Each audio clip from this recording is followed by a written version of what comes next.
Hommage à Juliette Drouet dans ce livre qui s'appelle Juliette de Patrick Tudoret, qui vient de paraître chez Talandier. Juliette Drouet, oui, qu'on connaît essentiellement comme, non pas l'épouse, mais l'amante de Victor Hugo. Et elle dit d'ailleurs elle-même qu'elle est née 2 fois. Une première fois à la vraie date de naissance et une deuxième fois en 1933, lorsqu'elle a 26 ans et qu'elle rencontre Victor Hugo. Victor Hugo. Alors ça, c'est moi qui lui fais lire dans le roman, mais elle aurait pu le dire naturellement, évidemment, puisque en effet, en 1833, elle naît une deuxième fois, et une vraie fois, c'est parce que c'est la création de Lucrèce Borgia. Elle n'a pas un rôle majeur, d'ailleurs. Non, elle a un tout petit rôle, d'ailleurs, et elle en a conçu un petit peu une sorte de petite acrimonie, mais elle s'est dit que finalement, une pièce de Victor Hugo ne se refuse pas, évidemment. Et donc là, c'est l'occasion de le rencontrer. Et à l'époque, Victor Hugo n'est pas Victor Hugo. Il va être pour elle Toto, elle sera Juju. Il faut remettre les choses dans... Il a une trentaine d'années à ce moment-là. Oui, voilà. Et puis c'est un jeune marié, enfin, il a déjà 4 enfants, donc il vit maritalement, mais avec une femme qui le délaisse, qui fait chambre à part, et qui surtout l'a trompé avec son meilleur ami, qui est Sainte-Beuve, le fameux critique Sainte-Beuve. Erreur de jugement, sans doute, ce qui fera dire à Hugo que ce n'est pas Sainte-Beuve, mais plutôt Sainte-Bave.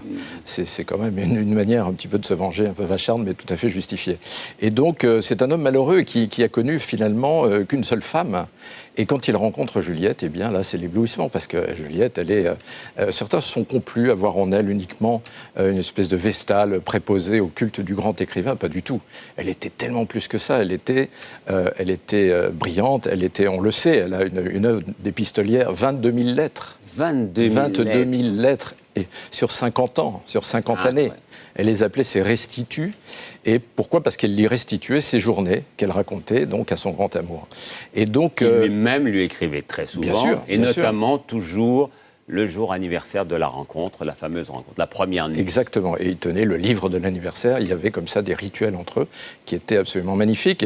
Et un autre rituel qui me vient à l'esprit, qui est lorsqu'ils sont à Guernesey, parce qu'elle a embrassé tous les combats de Victor Hugo contre la peine de mort, pour l'abolition de l'esclavage, enfin tous les immenses combats qu'on lui connaît, et elle était derrière, elle lui a même sauvé la vie.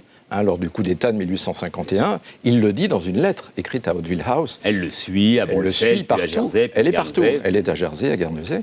Et puis là, à Guernesey, eh bien, il y a un rite, là aussi, c'est que tous les matins, Toto, comme elle l'appelle, met un petit mouchoir blanc en haut sur son look-out, qu'il l'appelle le look-out, tout en haut de la maison, pour signifier que tout va bien. Voilà. Et là, Victor Hugo qui vit avec sa femme pendant ce temps-là. Il vit avec sa femme, et elle peut le voir de loin. Elle peut le voir de loin, faire ses ablutions d'ailleurs, et montrer son anatomie un petit peu. Ça, c'est pas ce qu'elle préfère.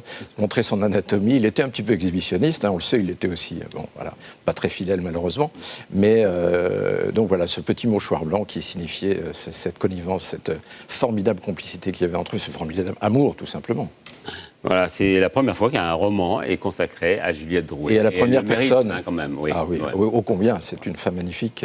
Même si c'était une femme votive, c'était d'abord... Votive est le mot, effectivement, mais elle a été tellement plus que ça. Elle l'a aidé à accoucher de ses grandes œuvres. Les Misérables, c'est elle qui les a copiées, et toutes les autres. Et elle avait un pouvoir de suggestion et de commentaire qu'il acceptait. Elle avait parfois la dent dure avec lui. Elle n'hésitait pas, comme on dirait aujourd'hui, à lui rentrer dedans. Et voilà, c'est une femme magnifique. Publié chez Talandier, donc Juliette de Patrick Tudoret.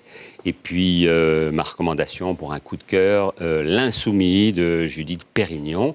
Cette fois-ci, elle s'intéresse, elle l'avait déjà commencé dans une enquête sur Arte, à Mohamed Ali, ce qui est tout à fait intéressant parce que ça nous apporte quelque chose d'extrêmement différent de ce qu'on savait sur lui. C'est chez Grasset. Merci beaucoup, Patrick Tudoret. Merci à vous.